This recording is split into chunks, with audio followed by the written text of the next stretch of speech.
पढ़ो तफसील में। सबक नंबर 2 फेले माजी का बयान। ठीक है, फेले माजी का बयान। माजी किसे कहते हैं? माजी तो थोड़ा बोला करो ना, तो क्या लगे सुनने में कि हाँ याद भी कर रहे हो, सुना तो देते हो हाथों हाथ, फिर पता लगे भूल जाते हो। तो थोड़ा बीच बीच में बोलते भी रहा करो ताकि जहन में बात अच्छे समझ में आती है ना जब बोलते हैं तो, है ना। हाँ, तो माजी किसे कहते हैं? गुजरे हुए ज़माना। फेल, फेल किसे कहते हैं? काम को कहते हैं। तो फेले माजी यानी वो काम जो गुजर चुका है, वो काम जो गुजर चुका है, यानी जो हमने काम किया वो गुजरे हुए ज़माने में किया, हमने किया, किसी ने भी किया, गुजरे हुए ज़माने में किया, तो उसको फेले माजी में हमने जोड़ा। ठीक है, तब उसको बता रहे फेले माजी का बयान। फेले माजी की 6 किस्में हैं। गुजरे हुए ज़माने में कोई भी काम किया जाएगा तो उसकी 6 किस्में हैं। अब वो कैसे कैसे हैं वो आगे पढ़ते चले जाएंगे धीरे धीरे। पहली किस्म है माजी मुतलक। पहली किस्म क्या है? माजी मुतलक। दूसरी है माजी करीब। तीसरी है माजी बईद। चौथी माजी इस्तिमरारी। पांचवी माजी एहतमाली। और छठी माजी तमन्नाई। ठीक है, जो हमने गुजरे हुए ज़माने में किसी ने काम किया, जो काम गुजरे हुए ज़माने में हुआ, तो या तो वो माजी मुतलक होगा, यानी वो काम या तो बिल्कुल मुतलक है, यानी उससे कोई नहीं पता कि वो काम कब हुआ, उसकी हैयत क्या थी, कब हुआ, या तमन्ना थी, हाँ मतलब कोई उसमें ख्वाब वो नहीं है, बस खाली हुआ गुजरे ज़माने में काम, तो उसे माजी मुतलक कहते हैं। और जब गुजरे ज़माने में काम को अभी काम किया कुछ देर पहले, जैसे मैंने थोड़ी देर पहले अभी नाश्ता किया, तो ये इस काम को गुजरे करीब का ज़माना, तो इसे माजी करीब कहते हैं। और हमने कल नमाज पढ़ी थी, हम कल मस्जिद गए थे, हमने कल खाना खाया था, तो ये माजी बईद है। थोड़ा दूर का हो जाएगा तो माजी बईद है। तो माजी इस्तिमरारी कहते हैं गुजरे हुए ज़माने में किसी काम को लगातार करना, किसी काम का लगातार होना या लगातार उस काम का चलना, ये माजी इस्तिमरारी कहलाता है। आगे पढ़ेंगे ना तो फिर समझ में आएगा, अभी सिर्फ इशारतन मैं कह रहा हूँ।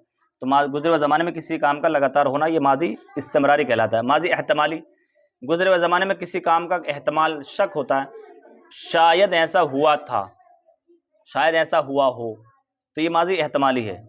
गुजरे ज़माने में किसी काम के बारे में शक पड़ जाए, पता नहीं ऐसा हुआ था कि नहीं हुआ था, तो शक हुआ ना, तो उसे माजी एहतमाली कहते हैं। और गुजरे ज़माने में हमसे कोई काम छूट गया, काश मैं ऐसा करता, तो ये माजी तमन्ना, ये तमन्ना आरजू है ना। तो मादर गुजरे हुए ज़माने में किसी काम की तमन्ना रखना गुजरे हुए ज़माने में, तो ये माजी तमन्ना ही कहलाता है। बहरहाल कितनी किस्में माजी की? 6। समझ रहे हैं? हाँ समझ रहे ना, थोड़ा ज़ोर से बोला करो तो पता लगे, तुम लोग बोलते नहीं यही बोलते रहते जी जी हाँ जी, तुम भी बोला करो ना साथ में थोड़ा सा, तब पता लगे तुम्हें सुनाई भी दे रहा है। पहले ये माजी मुतलक। अब माजी मुतलक किसे कहते हैं? ये माजी मुतलक की तारीफ़ कर रहे हैं। अच्छा एक चीज़ और है मैं बता दूँ यहाँ, अब कोई आपसे पूछता है आपकी तारीफ़, तब आप क्या बताएंगे? जितनी कर लो उतनी कमी कम है ना। तो अरमान, अगर आपसे कोई पूछे आपकी तारीफ़, तो आप क्या कहेंगे? जितनी कर लो उतनी कम है ना। आपकी पहचान पूछ रहा है, आपकी तारीफ़ से मतलब क्या होता है? आप किस चीज़ से पहचाने जाते हैं? आपकी तारीफ़ से मतलब क्या है? आपकी पहचान किस चीज़ से होती है? आपका नाम क्या है? ये तारीफ़ में आता ना। हाँ तो ये माजी मुतलक, माजी मुतलक की तारीफ़ सुनो क्या। अब जब हम पूछे कभी भी आगे देखो सवालात आएंगे ना, जो अगले सफ़े में सवालात लिखे हैं उसके नीचे पहले नंबर में लिखा है माजी मुतलक की तारीफ़ करो। अब मैंने इसलिए ये बात पहले बता दी है कि अभी कल आप कन्फ्यूज़ हो जाएंगे, यार तारीफ़ किसे कहते हैं, समझ में आ रहा है? तो जो माजी मुतलक ये बता रहे हैं ना, माजी मुतलक वो है, ये तारीफ़ ही है। ये क्या है? तारीफ़। यही रटना है, यही याद करना है, यही आपको लिखना है किताब में, पेपर में भी यही आपको लिखना है। आपसे पूछेंगे माजी मुतलक की तारीफ़ करो, तो आप लिखेंगे माजी मुतलक वो है जिससे गुजरे हुए ज़माने में किया हुआ काम समझा जाए। माजी मुतलक वो जिससे गुजरे हुए ज़माने में किया हुआ काम समझा जाए और ये मालूम ना हो कि उस काम को हुए थोड़ा ज़माना गुजरा है या ज़्यादा गुजरा है, ये नहीं पता। ठीक है, ये बात तो हो गई माजी मुतलक की तारीफ़। क्या हो गई ये? मादी मुतलक की तारीफ़। हाँ अब पूछे ना मादी मुतलक की तारीफ़ करो, तो कह दिया आप ही कर लो, हमसे तारीफ़ करनी आती नहीं है। तो ये मादी मुतलक तारीफ़ के यही याद करना है। ठीक है, अब बता रहे कि मादी मुतलक की तारीफ़ तो होगी, मादी मुतलक कैसे बनाते हैं? मसदर से गुफ्तन कहना। बेटे छेड़ा छाड़ी मत करें, चैन से बैठ जा। हर चीज़, हर फेल जो बनेगा कैसे बनेगा? मसदर से बनेगा। कैसे बनेगा? मसदर से बनेगा। मसदर वो है जिससे दूसरे लफ्ज बने। आ रही समझ में? कैसे? मसदर के आखिर से नून और उससे पहले ज़बर को गिराकर माजी मुतलक बनाते हैं। तो उर्दू में हमेशा, क्या मैंने बताया था कि उर्दू में हमेशा आखिरी हर्फ क्या होता है?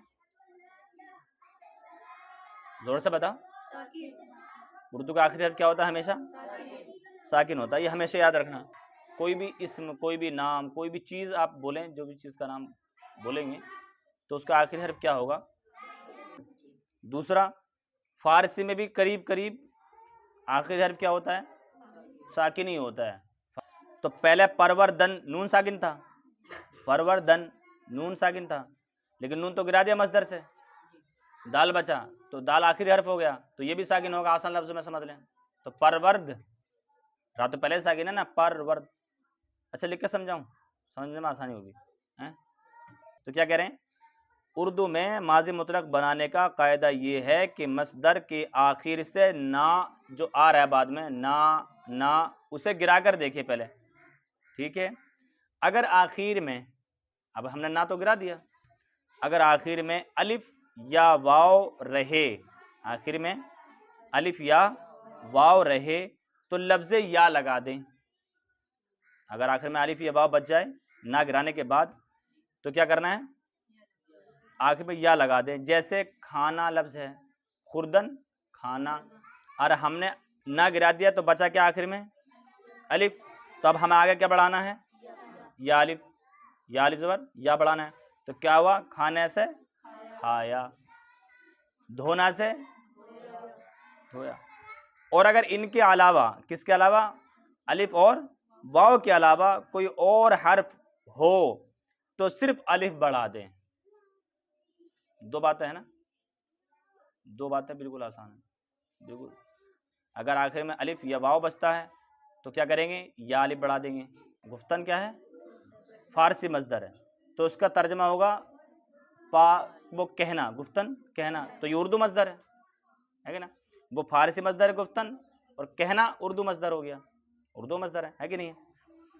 तो कह रहे हैं कि उसके आखिर में अलिफ या वाव बचे तो लफ्ज क्या बोलते हैं? या लगा देंगे। जैसे खाना से खाया, धोना से धोया। और अगर इनके अलावा कोई हर्फ, तो उसमें और हर्फ बच जाए आखिर में तो सिर्फ क्या करेंगे?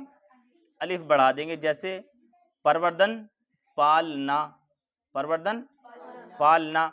अब पालना से हमने ना गिरा दिया, बचा क्या? पाल, तो क्या करेंगे? अलिफ बढ़ा देंगे, पाला। अलबत्ता जाना से सीधा क्या हो जाएगा? रफ्तन है जाना, माना क्या है? जाना। लेकिन जब माजी मुतलक बनाएंगे तो क्या कहेंगे?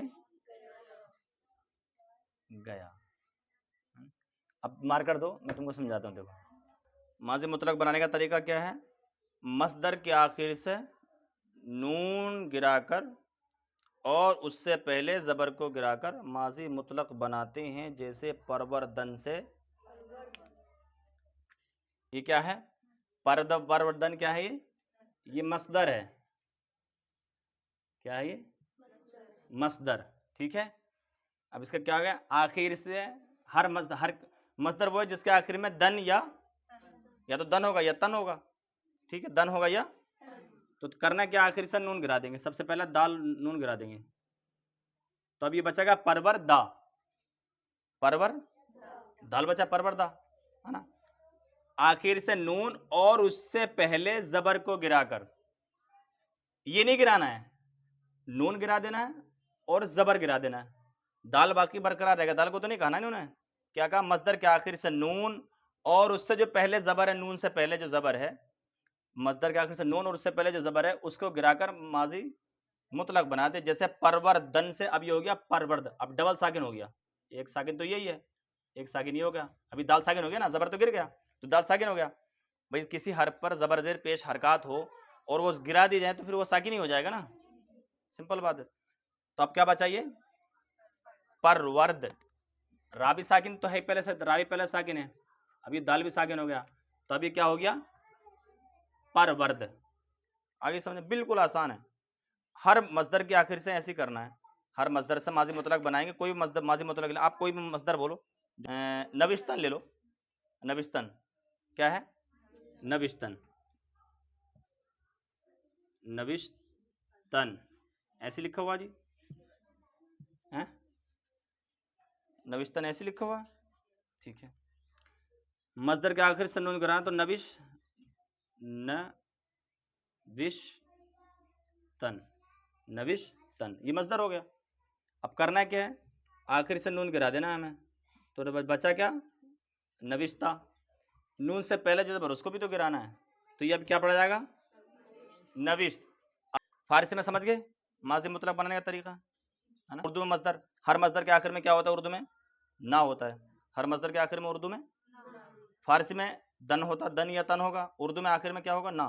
खाना पीना, उठना बैठना, सोना जागना, चलना फिरना, लड़ना मारना कूटना, ना ही है ना सबके आखिर में। जैसे मिसाल के तौर पर ले लो परवरदन, परवरदन का माना क्या है? परवरदन मार कर क्यों नहीं चल रहा है? परवरदन इसका माना क्या है? पालना, इसका मजदर है, ये फारसी मजदर है, ये उर्दू मजदर हो गया पालना। तब इसमें क्या बताया, देखो समझो, किताब में समझो, देखो क्या करें, मसदर के आखिर से ना गिराकर देखें, फारसी के आखिर से, वो मसदर के आखिर से, जो उर्दू में मसदर का आखिर में है, उसके आखिर में जो ना है, ना नून अलिफ, ठीक है, उसे गिराकर देखें। पहले गिराओ उसे और फिर देखो क्या देखना है, गिराकर देखें आखिर में क्या बच रहा है। जब हम गिराएंगे, मान लो पालना लिखा है, तो पालना से हमने नून अलिफ गिराया, तो अब ये बचा क्या? पाल बचा ना, ना तो हमने गिरा दिया, तो बचा क्या? पाल। अब ना गिराकर देखें, ना गिराकर देखें कि आखिर में बचा क्या है। अब तो फिर आगे लिखा है, अगर आखिर में अलिफ या वाव बचे, आखिर में अलिफ या वाव बचे, तो अब क्या करना है, तो लफ्ज़े या लगा देंगे। जैसे खुर्दन खाना, खुर्दन माने खाना, ठीक है, ये फारसी मजदर है और ये उर्दू मजदर है। अब इन्होंने कहा कि आखिर से ना गिरा कर देखें, हमने आखिर से ना गिरा दिया, खाना से आखिर में हमने वो गिरा दिया, तो अब देखें कि आखिर में क्या बचता है। अगर आखिर में अलिफ या वाव बचे, तो अब क्या करना है, या बढ़ा देंगे। तो अब बचा क्या था, यहाँ आखिर में अलिफ बचा था, भाई एक हर्फ ये है, एक ही है, एक ही है, तो आखिर में क्या हर्फ बचा? आखिर में अलिफ बचा है, तो आप अलिफ बढ़ा, अच्छा तो यहाँ क्या बढ़ा देंगे, तो इसका माना हो गया खाया। यहाँ से नून गिरा दिया, तो ये बच गया खुर्द। खुर्द का माना क्या होगा? खुर्द का माना, खुर्द का माना होगा खाया। खुर्द का माना क्या होगा? ये बिल्कुल आसान है समझना, थोड़ा दिमाग लगाना पड़ेगा। अभी शुरू बात है ना, शुरू में पढ़ लेना पड़ती है बात। हाँ, धीरे धीरे आगे किताब पढ़ेंगे ना, इंशाल्लाह पढ़ने लगेगी। एक दो सबक पढ़ जाएंगे तो दिमाग में आ जाएगी, देखिए दिमाग पर जोर देंगे तब इंशाल्लाह। एक बात, एक तरीका हो गया, ठीक है।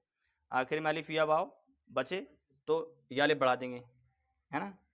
जैसे खाना से खाया लिखा भी है, और धोना से धोया, धोना तो ना गिराया, तो बचा क्या? धो वाव बचा, दाल और हे वाव, वाव बचा तो अलिफ बढ़ा दिया, या अलिफ बढ़ा दिया, तो क्या हो गया? धोया। और अगर इनके अलावा वाव और अलिफ के अलावा, वाव और अलिफ के अलावा, इन दो के अलावा, वाव और अलिफ के अलावा कोई और हर्फ हो, पूरे कितने हुरूफ होते हैं? 29 हुरूफ होते हैं। कितने हुरूफ है? मुफरदात कितने हैं? 29 हैं। तो अगर वाव और अलिफ के अलावा कोई भी हर्फ आ जाए, तो सिर्फ अलिफ बढ़ा देंगे, सिर्फ अलिफ बढ़ा देंगे। जैसे परवरदन का माना क्या है? पाल ना, पाल। अब हमने पाल ना में से आखिर से ना गिरा दिया, तो गिराना है, पालना से ना गिरा दिया, तो आखिर में बचा क्या? आखिर में क्या बचा? लाम। अलिफ वाव नहीं ना, तो अब कोई भी हर्फ आ जाए, अलिफ लाम नहीं होना चाहिए बस आखिर में। जब उर्दू में मसदर के आखिर, मसदर से माजी मुतलक बनाएंगे उर्दू में, तो आखिर का हर्फ देखना है, अलिफ और वाव नहीं होना चाहिए, अलिफ और वाव नहीं होना चाहिए। अलिफ और वाव होगा तो या अलिफ बढ़ा देंगे, और इनके अलावा दो के अलावा कोई भी हर्फ आ जाए, 27 हरूफ में से कोई से भी हर्फ आ जाए, तो अब आखिर में क्या करेंगे? सिर्फ अलिफ बढ़ा देंगे। जैसे पाल लिखा है, तब क्या करेंगे?